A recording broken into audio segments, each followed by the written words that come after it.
Welcome to Real Estate Coaching Radio, America's #1 trusted resource for realtors who demand authentic, real-time coaching.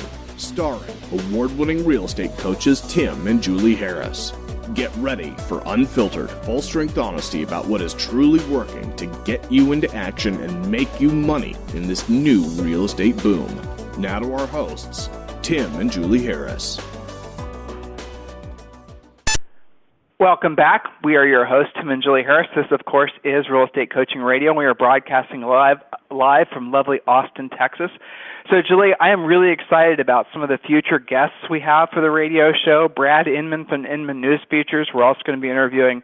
My hope is to have interviewed within the next 60 to 90 days every CEO of all the biggest brokerages in the country, 7 or 8 of them. We're working on interviews with all those guys. Wow. We're also always interested in interviewing top producing agents. Obviously, we're an agent-centric radio show. Our passion will always be helping individual agents build their real estate businesses. So if any of you think you might make for a good radio interviewee, then certainly send us an email, communicate with us, and we will get you on the radio in all likelihood. And we are, I would say, the third group of folks we like to interview or be the people that are in the technology space that are, creating things for agents and to make their businesses more efficient. Now, with those guys, admittingly, we're a lot more careful on who we introduce all of you to. But yeah, if you think you might fit for a radio interviewee and you have a product that you're looking to sell or feedback you're looking to get on your product you're thinking about selling, well, there's no better way to get that feedback in real time. We have 100,000 agents that listen to this radio show fairly consistently. So yeah, you're going to get right in front of a really very significant portion of the active agents in the country. Julie, I was reading an article, it was on Monday. This talks about the fact that there's something like 1 million members of the National Association of Realtors. Just statistic stuff is fun sometimes, that there's 1 million members in the National Association of Realtors, and it's assumed that of the 1 million agents that are there, there's something like 5 million transactions that are done every year, that in essence, a vast majority of those transactions are done by only 20% of those agents. And so if you consider that 1 million agents, 20% of the 1 million agents is obviously 200,000, and, our radio listenership is around 100,000. That's kind of a big number, don't you think? Definitely. That's pretty exciting. I mean, we're reaching people, and we're, you and I always want to have an impact, of course, on the market at large and making things easier and faster and more efficient and better for all of our listeners. So that's pretty exciting numbers. I like that. It is. So, I had a fun question the other day, Julie. One of our coaches asked me, what is it that you and I spend a bulk of our time doing during the day? And, the answer was quite simple. We, of course, have a handful of personal coaching clients that we've had forever. But in addition to that, we spend most of our time creating new content, new systems, new marketing ideas. But also we spend, I would say, the rest of our time coaching coaches. So the coaches that were working for us, we are spending a lot of time with those guys, helping to make them really, really good. Fortunately, I think I'm going to be as bold to say this. I believe that we have the best coaches in the industry. We're very selective on who we bring on. And, we're looking for people that have certain qualities. Listen to the radio show we did the other day on what we look for when we're hiring coaches. And if you're thinking about becoming a coach or if you'd like to explore it, listen to that radio show first. And make sure you meet all 10 of those criteria. We're very, very selective. So, Julie, what is the topic of today's radio show? We are talking about how to make money by knowing and being really great with the DISC personality profiles. I consider that, and I think you do too, to be a serious secret weapon, something that gives you almost an unfair advantage versus other agents. So this is an exciting call, and it's one of the things that we hear from clients makes a huge impact to their ability to win different types of appointments, to do things more efficiently, and honestly, to remove some stress from their relationships. So let's first start out by giving them a little bit of history on DSC personality profiles. You guys want to make sure that you're using the research that was originally done by a guy named Dr. Marston, Marston. So if you're going to listen to this radio show, if you've never been exposed to this stuff before, trust me when I tell you, you're going to want to read more about it because it really, and it's an eye opener, and sometimes it's a huge relief, because you'll start to understand more about yourself, but you'll also understand more about the folks that you're trying to do business with. So if you want to do some more homework on this, go to Google and then just do a search for Dr. Marston DISC personality profiles. There's a number of companies online that will give you sometimes have to pay some nominal fee, and there's short versions that are free where you can actually take the DISC personality test yourself. Julie, what's the one that we recommend? Soaring Eagle Enterprises, and I will look that up and make sure I get that exactly right. Actually, you know what? We're going to do one better. Mr. Show Producer, would you please include a link to Soaring Eagles Enterprises in the show description so they could just click on that? Because I would be really surprised if if everyone didn't want to go and pursue more information on this, because it is quite cool. So be very, very mindful of avoiding all of the information, all the books, all the trainers, all the training that came after Dr. Marston, because what happened is a lot of people took his original research, and especially in the 80s and 90s, they then rehashed the information, and they'll have labeled the different categories, different things, and they sort of just, in my opinion, really muddied the waters. Dr. Marston's original research was very clear, very easy to understand, and most importantly, very practical and easy to apply for your real estate business. Now I'm going to give you a little fun fact about Dr. Marston, just so you can kind of put this whole personality profiling stuff in context. Dr. Marston also created, you guys are about to go, huh? Yeah, Dr. Marston also created the cartoon character Wonder Woman. How many of you knew that, right? So when we're talking about this DIC stuff, please don't assume that it's anything other than just a soft science. Don't assume that it's a hard science. Don't assume that this stuff is anything other than a useful tool, because that's all it really is. Okay, so don't go off the deep end and start believing that. Don't go over-analytical on this. That's what I'm saying, because the guy who created it also created the comic book character Wonder Woman. So, it kind of gives you an idea of what his context was. All right, Julie, so let's just deep dive in. I want to try to, if we can, cover all of this on one radio show. So listeners, please take notes, and again, do your homework after the call. I'm going to shut up and let Julie do her thing here, because she's got it all very well organized. Miss Julie? All right, perfect. So the first thing you guys all need to do, listening to the show here, is get out a fresh piece of paper, nothing else on it, and something to write with.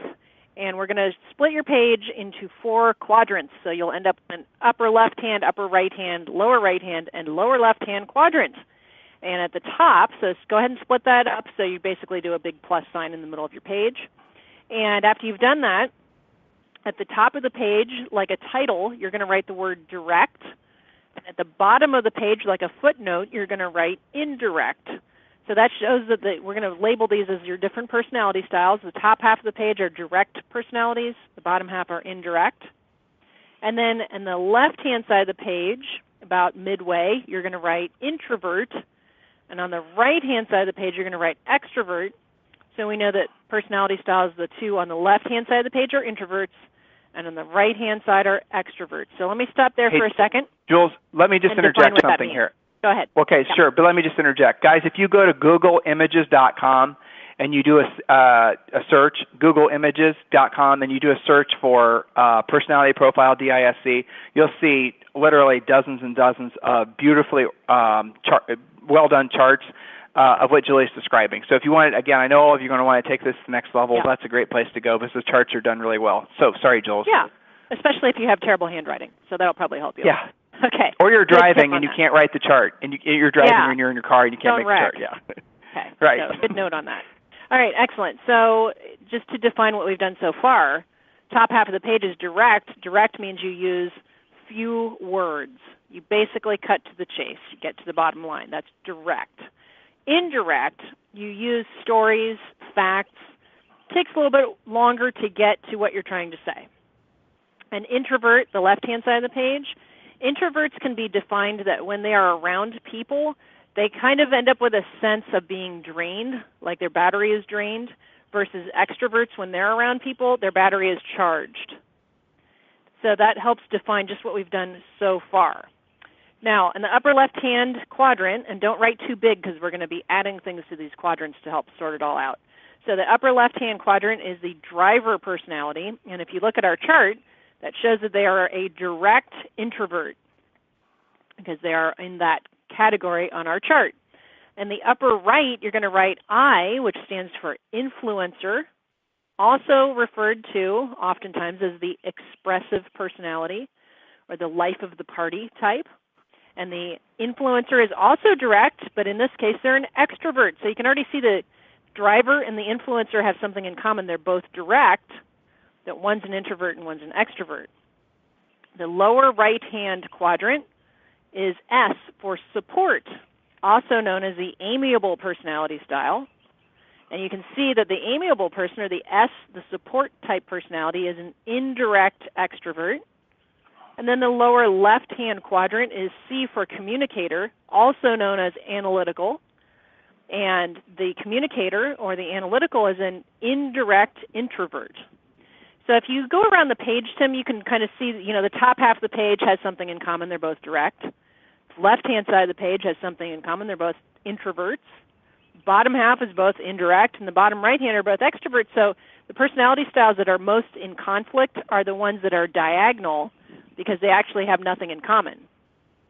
So the driver and the S, or amiable, the support person, they really don't have any commonalities, and we'll talk more about that. So am I explaining this? I do this quite frequently, so I want to make sure. No, you're doing great. I think you're explaining it well. But again, guys, remember this. You are. I'll give you a little bit of foreshadowing what we're going to talk about here in a sec. All of you are a different mix of all four personality types. No one is just one. So just remember that. Go ahead, Jules. That's right. So this is a guideline, and when we use this in our practice, we use this in coaching, and our coaching clients use this all the time. This just helps you be a better communicator. The whole point, if you want to write this down, maybe turn your page over and on the back, write down, why am I doing this? Because agents who are most versatile, meaning that they have the ability to shift and change and modify how they communicate to be more like their clients and prospects, the agents who are most versatile make the most money, period. Because they're not going around going, well, I only work with people like me. I didn't hit it off with them, so I'm not going to take their listing. They don't say stupid stuff like that. They say, you know what, that person was super direct, so I got to make sure I'm in front of that every step of the way, and I've got to be really direct back with them so that we can get along, even though maybe I'm super amiable and it's not my natural style. So the definition of versatility is the ability to deal with a multitude of different personalities in a multitude of situations for both people to benefit, your client and yourself. Mainly, we're focusing on the client. When they're successful, you're successful. So that's why we're doing this. Versatility will get you more commission checks closer together, and I know that's what all of you want. It'll also remove a lot of the stress from the transaction. So let's kind of label these on how do you know. So first I like to go through typical phrases. So Tim, drivers. What's a typical driver phrase? I mean, early warning sign, I'm dealing with a driver because I heard what? Get to the bottom line. What's the bottom line? They don't want to basically have a lot of jib-jab, not a lot of talking. They just want they don't want long presentations. They don't want you to sit around and chew the fat with them and try to get to know them and, talk about the weather. Not even down south, drivers really can tolerate much of that. They're just like, they'll go through the initial, hello, how do you do, but they want to cut to it. Yes, and they'll say things like that. Can you cut to it? They might say, is there a question there? What's the point? Get to the point, that sort of thing. Oftentimes they'll say, I don't need the background, just give me your question, or just give me the bottom line. So those of you taking notes, write that in your driver quadrant. These are typical driver phrases because they are what? They are direct introverts. They're not going to sit around and sip mint juleps on the porch with you for an hour before they get to the point. Not going to work. So let's go over to the upper right, the I, the influencer, also known as expressive. They share with drivers that they're direct, but what's the difference? They're direct in a different way. They are extroverts. They are people-oriented. They might look at you and say, gosh, who put your outfit together today, right? Or they might say, wow, that's a really fantastic, piece of jewelry that you have. They're going to just cut right to it. But they're going to be all about you and focusing on people, and they like to be around people. They're influencers. They like to have their influence over others. They're great real estate clients because they tend to be upwardly mobile and brand sensitive. So your real estate clients in this category will move from neighborhood to neighborhood as it's an up-and-coming, the next latest, greatest neighborhood. In cities where it's all about the buildings, they'll go to the most popular building. Maybe there's something brand new being built in Miami in a killer location. Well, it doesn't matter if they love their existing location. They're going to move because that's important to them. So upwardly mobile. Influencers, they're direct extroverts. Phrases that they will use are things like who else lives there, what is the up and coming, what's the most popular, what's going to be best. And really, they're all about people. So one of the ways that you can tell this is they come off as the life of the party type. They do use the word I a lot. If we're talking about phrasing, it's I. It's one of the ways that you can recognize them. I stands for influencer. If you're looking at pictures on their iPhone, the picture is always them with someone else. Lots of selfies, right? It's not just of the subject, it's them with the subject, right? So if they're visiting New York and they're going to one of the sites there, it's them in front of the building, not just the building, right? Or at the park or wherever. Okay? Now, lower right hand, S stands for support or amiable. These are very family-oriented, warm and fuzzy. They use lots of feeling words. I feel like this. They don't say thinking words. They use feeling words. They like to have their hand held. And I always use the example, Tim, if we're at a live event and I'm shuffling through my notes and I get a bad paper cut and I ask the audience, who's got a Band-Aid for me? All of the amiable people will stand up. And the most amiable or support person amongst them will want to put the Band-Aid on for me and may even have several types of Band-Aids to choose from. That's how you know you've got amiable people. Does that make sense? Yeah, absolutely. Yeah, so they are indirect extroverts. Now, they're all about other people, but they're more about giving and being about family-oriented versus the influencer that's more about themselves. They use that word I a lot. Supporters use the word you more. Okay, so they want that hand-holding. I use the example, Tim, I don't know if you remember, an appointment that we went on, a double amiable appointment, where they actually made us dinner for the listing appointment, and they had what had to be at least 1,000 pictures of their recent cruise, right? These were past clients, extremely amiable. They didn't really care about our presentation. They just wanted to get to know us more. So that's the double amiable, to support indirect extroverts. Well, it's also worth mentioning, Julie, a lot of times you will be able to, again, we're going to get to more details on this, but a lot of personality types, you'll find them in the roles that you would think that they would be in terms of careers. An amiable person, like Julie says, can be like a school teacher. They're going to be a support role. A driver, a little fun fact for all of you guys, I actually have two thoughts that just popped into my mind. When you go to a real estate event and you ask, and people have been exposed to this, and you ask the audience, how many of you think you're drivers? Every agent in the face of the earth thinks that being a driver is some sort of secret weapon. It's totally being taught wrong, and you guys are confused about, drivers, depending on what you read, are less than 10% of the total population. So the probability of every real estate agent or even a majority of real estate agents being drivers, the probability of that being true is almost zero. But if that wasn't enough, here's a fun fact. I believe it was Dr. Marston actually did research on the personality profiles of folks in prison. And guess what the dominant personality was? Drivers. So people in jail are these drivers that are non-versatile, basically don't really know how to communicate very effectively with other types of folks. And one of the kind of jokes is, well, of course you know that most, like bank robbers and criminals are drivers because they make the direct statement, put your hands up, give me all your money. I mean, that's a very driver statement. Whereas an amiable person would be like, if they were robbing you, well, they would never would, but if they were robbing you, they would be much more conversational. They'd be much nicer about it. They might even do something indirect, like hand you a note so they don't have to confront you. You guys get the point here? They just ask for a loan. They wouldn't even do the robbing. That's right. Like, would it be okay if maybe possibly we could get together on this? Yeah. Yeah, exactly. So, but those are great examples, too. So let me do the fourth one, which is your lower left-hand quadrant, and then we'll go through these again with how you win and how you lose, so how you apply this to real estate. So the C, the communicator or the analytical personality style, is also indirect, but they're an introvert. Indirect, they use more words, but they're different kind of words. They're more about stats and facts and perfectionism. And if you've got an analytical client and you're closing them and they ask you for comps to back up why you're asking them to pay full list or over on the house they want to buy, If you don't provide those comps and substantiate what you're asking them to do, they're just going to disappear on you. They might go through the listing agent, they might ride off into the sunset, and you're just not going to know, but they left you because they didn't get what they needed from you, which is stats, facts, figures, back it up, show me why you're asking me to do that.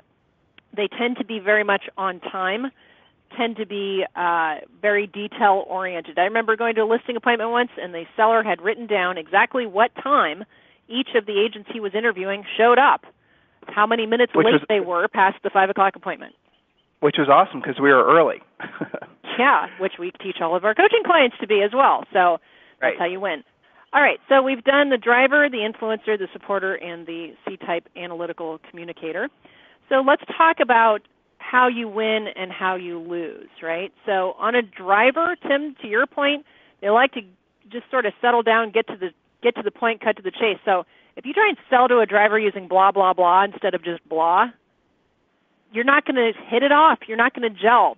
Maybe they're not going to say why they didn't like you, but they're just not going to do business with you. They're going to go away. So allow a driver to be a driver because it is the most dominant personality style. Instead of doing battle with them, especially if you are also a driver, just let them be direct. They're not going to change to meet you. And that's true really of all the personality styles. It's not their job as the client or prospect to be like you. It's your job to be like them. That's why you get the paycheck at the end. So well, that's really important. That's really important. Right? That's really important to drill down on that because if you guys, and I had actually a call with one of our coaches today helping him to sort of work with one of his very unversatile closing clients, and the question you got to ask yourself is if you look at all the folks that you're doing business with, buyers and sellers, how many of them are just like you? If you look at all the friends that you have, assuming you have any friends, how many of them are just like you? If you look at basically your entire life, chances are if you're not versatile, in other words, if you don't have the ability to get along with folks that aren't just like you, you'll find that everyone you're surrounded by and everyone you're attracted to and attracting to you are all going to be just like you. And that is true with all the personality styles. But, Julie, I have to say for the most part that I see a lot of lack of versatility. It happens in all the personality styles, but you see a lot of folks that are on the analytical side who have a tendency to be the hardest to get the concept of being versatile because they are so precise in the way they think. And, getting analytical people, the nice thing about analytical folks is once they do get the importance of being versatile, they are usually the most versatile at it because once they conceptualize that, yes, I'm realizing that I'm only really working with people that are analytical. I'm only really working with, other folks that think like me or act like me, and I want to be able to help other people. I want to be able to work with folks that are all different personality types.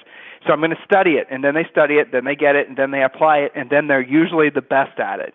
Whereas maybe someone, for example, on the driver expressive side, especially on the expressive side, or even, so if you look on the chart that Julie made for you, on the expressive and the amiable side, those are generally speaking people that are more extroverted. They're more people. They like to be around people. They get energized being around people. So they naturally think, because it's easy for them to get to know people, for people to like them, they naturally think, well, I must be versatile. I must be this. I must be that. I don't need to, study this stuff. We hear that a lot. Well, guess what? Do the same exercise. Go to see if all your friends, all the folks you do business with are just like you. Chances are they are. So that means that you are indeed suffering from lack of versatility too. The ideal situation is when you guys have all should focus on getting to the point where it's very difficult for anyone to pigeonhole what personality type you are because you have the ability to quickly and effortlessly become like the person you're talking to. So, Julie, we've given them some outward signs of what personality type they are and what type of personality that they're dealing with for their prospects. And there's other little outward signs, too, like when you walk into their house or you look at their neighborhood, if you see a lot of, plastic kid stuff, if you see a lot of bikes laying on the street, if you see a lot of sort of organized disorder, chances are that's a very amiable neighborhood. I remember many, many times when Julie and I sold real estate, when you knew you were working with someone amiable, that if you took them to a neighborhood where they could see that there's other people that sort of exist like they do, instantly they like that neighborhood. Whereas if you take them to other neighborhoods, and this is my point, is that personality types have a tendency to live in the same areas. Okay, getting back to lack of versatility. If you go to a very stark, modern sort of, everything's sharp edge and everything's white and gray and beige and, everyone drives, Priuses and electric cars and all that, chances are those people are probably analytical or drivers. And that's not a place that necessarily an expressive person would want to live, because they want to live someplace that's the new fashion, the new this, the new style, the bright, the cheery, the trendy area, the big golden gates, the big pillars, the lions at the you guys get the idea. So this personality stuff, it goes far beyond just essentially what personality type you are and what personality type your friends, family, and prospects are. It also goes to how you live, and then, again, identifying what other people are by how they live. Jules? Well, that's exactly right. So give them what they want, right? If they're coming from a very amiable neighborhood and they're expecting their second child, they probably are going to move to a very amiable neighborhood. And you'll pick up on this on some of their language, though. Like, I remember one of our clients said they wanted to drive around and do a kid count after the school buses were driving by, right? So they wanted to know how much, not are there kids, but what are the ages of the kids. This was very important to them. So there are also different community styles overall. Downtown Vegas, much more expressive than, say, downtown, choose your more subtle town, right? So there's tendencies here and there depending on your marketplace as well. Our clients that are on the East Coast tend to be more direct than our clients on the West Coast. We know this from coaching and from having relocation clients from various places. So be sensitive to this and pick up on it. So how do you win with a driver? Let them be direct back with them. A driver's voicemail goes like this: you know the drill, click. Or it might just say, beep, okay? That tells you that they don't want something long and drawn out, versus an analytical's voicemail that says, between the hours of noon and 1, I will be here. Between 2 and 3, I will be here. Leave me a detailed message with all the different phone numbers where I can reach you. You see the difference? You can pick up a lot from just what you're hearing on your day-to-day communications. So how do you win with an I or an influencer? Let them be the center of attention. Lots of compliments. They use the word I a lot. This is what I want. This is what's important to me. Compliments, let them be the life of the party. Don't feel like you are at odds with any of these personality styles. Play into who they are and let them be more like who they actually are. And they won't be able to say why they love you so much, but they'll just be super extra comfortable with you and feel like they, quote, hit it off. An amiable person, lower right-hand quadrant, make sure that you are letting them know everything that's going on every step of the way, because their hot button is being comfortable. They want to be comfortable moving forward. They want to be informed, yes, like an analytical, but they have to feel warm and fuzzy about the situation. The amiable people are the ones that have to see a house 3 times before they write an offer on it, because they want to make sure they're comfortable with where their Christmas tree is going. That's okay. Don't get annoyed by it. Give it to them and then write the contract. Well, So Julie, win. listen, there's so many different, you and I could talk about this stuff for 2 hours nonstop. I mean, analyticals and amiables. If you're overly direct with analyticals or amiables, they're not going to like you. You got to be indirect when you're dealing with those folks. Drivers, expressive, there you can get away with being more direct or indirect. Now, Julie, if you don't mind, with the time we have remaining, let's talk about the 2 questions. And I'll just do this. So when you're trying to basically figure out what personality type they are, this is a quick way to do this. You can kind of do this with yourself too. So Julie helped you guys create a chart. If you're driving or walking, as I know a lot of you guys listen to us in replay, you can go to Google and look at these charts. But a little way to kind of game this is put your finger in the middle of the intersection of the 4 quadrants, right? So dead center in the middle of the cross in essence. And then ask yourself the first question about yourself, okay? So this weekend or last weekend, what did you do? Did you spend it with a bunch of friends? Did you go to a club? Did you go to a concert? Did you go shopping? Did you do things that would involve being around lots and lots of other people? Not just going to a mall and looking at people. That's not the same thing. If you went to a mall and you were actually, there in the mix and talking with people and socializing, that type of thing. So what I want you to, the first question is if you are someone that, say, for example, your perfect weekend, this weekend, let's say you're planning your weekend, it's Easter weekend. What's my perfect weekend? I'm going to stay at home. I'm going to spend time with my family. I'm going to read a book. I'm going to listen to music. I'm going to go on a long walk with maybe one other person, usually my spouse or my kid or whatever. and that's my perfect weekend. Chances are you're an introvert. So take your finger that's in the middle of your chart and slide it to the left-hand side of your graph. Now, if you're just the opposite, I'm going to go and I'm going to blow it up, I'm going to be the life of the party, I'm going to do things that are going to force me around other people, chances are you're an extrovert. So slide your finger to the right-hand side of the graph, okay? So depending on where your finger is right now on the graph, the next question you have to ask yourself, and this is a little bit difficult to get a straight answer on, but the next question is, are you direct or indirect? So when someone's communicating with you, or again, you're thinking about yourself, are you someone who gets to the point quick, or do you have a tendency to take a while to get to know somebody, take a while to make a point? You know, that question is difficult to ask of yourself because a lot of people have challenges being introspective. So use someone else that, say, for example, your spouse or your friend or another agent, you know. Somebody that, I'm saying if you do this little experiment using somebody else, you know, so it's not even you at all, okay? So then the next question you ask is the person that you're thinking of, are they direct or indirect? When they're communicating in real life, not on chat, not on SMS, but in real life, are they direct or indirect? So let's say, for example, you had done this test and you determined that this friend of yours is the life of a party type, an absolute extrovert. A lot of realtors are. Then you now know that the person is probably on the D or on the IS side of the graph. So now the next question is the person direct or indirect? So when you talk to them, is there no such thing as a short conversation? Do they always like to talk for a while? You know, are these long, drawn-out phone calls? Do you have to basically, you know, you don't want to answer the phone when you see this person calling because you know it's not going to be a quick chat? Okay, that then means you slide your finger down and you're firmly in that S or that amiable supportive category. And that means that person's dominant personality is most likely an S. Whereas if the person is direct and they're, you know, they're still, you know, they're an extrovert but they're direct, then they're an expressive type. So that's the kind of the preliminary way you understand the DISC stuff. Obviously, guys, this is just skimming the surface of all the different ways you can use this. The bottom line is identify what you are, and then learn to identify what other folks are, and then your job as a salesperson, because that is what you are, is to change your approach so that it better suits that person. You know, the golden rule is treat everyone like you want to be treated yourself, and the platinum rule, another book about this stuff, the platinum rule, by the way, is treat everyone like they want to be treated. So that's what we're asking you to do. Take this into consideration, and if there are certain personality types you've never been able to gel with, certain types of folks, chances are it's for this reason, and start with your explorative journey down this rabbit hole. Go to Google and research this by putting in Dr. Marston, DISC.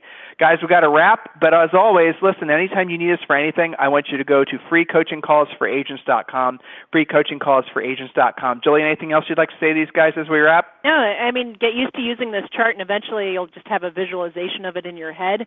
Direct on the top, indirect on the bottom, which are they, and then are they introverted or extroverted, and that will help you have some guidelines as to how you're communicating. So as I said at the top of the call, this is kind of a secret weapon, secret powers that you have to be more like your clients and prospects so that they will all say, gosh, you know, they're such a great person, they took such great care of me, no matter what their personality style is or yours, that you get that same reaction every time, and this will generate more referrals, more repeat business, easier, tighter transactions, and in many cases it means you'll get along with the agent on the other side of the deal that much better too. So have fun with this and start using it, and it will become much more fluent for you.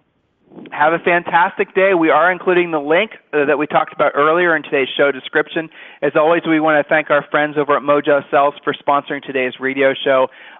Certainly appreciate your support in helping us get the word out about the fact that this is going to be, and already is really for many of you, the start of the greatest real estate 10 years, maybe 15 years in your entire lives. It's going to be incredible. We're already feeling the momentum from across the country. If you're not yet experiencing that momentum in your own business, of course, please request a free coaching call, freecoachingcallsforagents.com. We now have 9 coaches who are standing there waiting for you to request a free coaching call. We are here to help you. That is our sole purpose, to frankly, guys, be of service to individual agents in any way that we can.